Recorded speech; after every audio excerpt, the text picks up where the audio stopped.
نحمده ونصلي على رسوله الكريم اما بعد فاعوذ بالله من الشيطان الرجيم بسم الله الرحمن الرحيم رب اشرح لي صدري ويسر لي امري واحلل عقدة من لساني يفقهوا قولي۔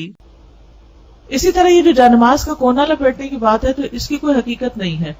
کئی لوگ کہتے ہیں شیطان نماز پڑھتا ہے، تو میرے والد کہتے تھے اس سے اچھی کیا بات ہے کہ وہ نماز پڑھنے لگے، اس نے تو سجدے سے انکار کیا تھا،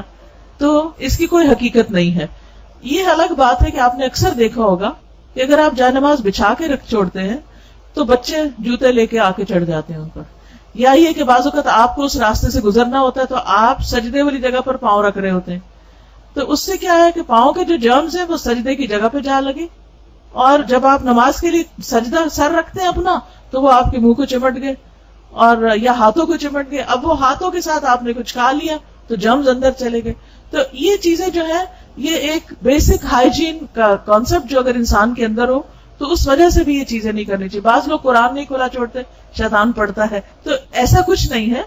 لیکن ہاں یہ قرآن مجید کے ادب کے خلاف ہے کہ وہ پڑھنے کی کتاب ہے اور ہم اسے پڑھنے کی بجائے ایسے ہی کھول کے اس سے غافل ہو جائیں، یعنی اس کی کیئر نہ کرنے والی بات ہے۔ تو اس لیے ہم جب پڑھتے ہیں تو کھولتے ہیں، جب پڑھ چکتے ہیں تو اس کو ادب احترام سے ڈھانک کے بند کر کے اپنی جگہ پر رکھ دیتے ہیں، کیونکہ کھلا چھوڑ دیں تو بعض اوقات کیا ہوتا ہے کہ بچے جو ہیں وہ آ کے اس کے اوپر کوئی لکیریں پھیر دیتا ہے، کوئی کاغذ پھاڑ دیتا ہے، کوئی اٹھا کے بچہ چل پڑتا ہے۔ میں نے کئی گھرانوں میں دیکھا ہے کہ ماں نے قرآن کھلا چھوڑا، بچہ آیا، اس نے اٹھایا، وہ جا کے گرا دیا۔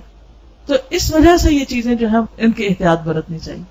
ٹھیک ہے۔ وآخر دعوانا ان الحمد للہ رب العالمین۔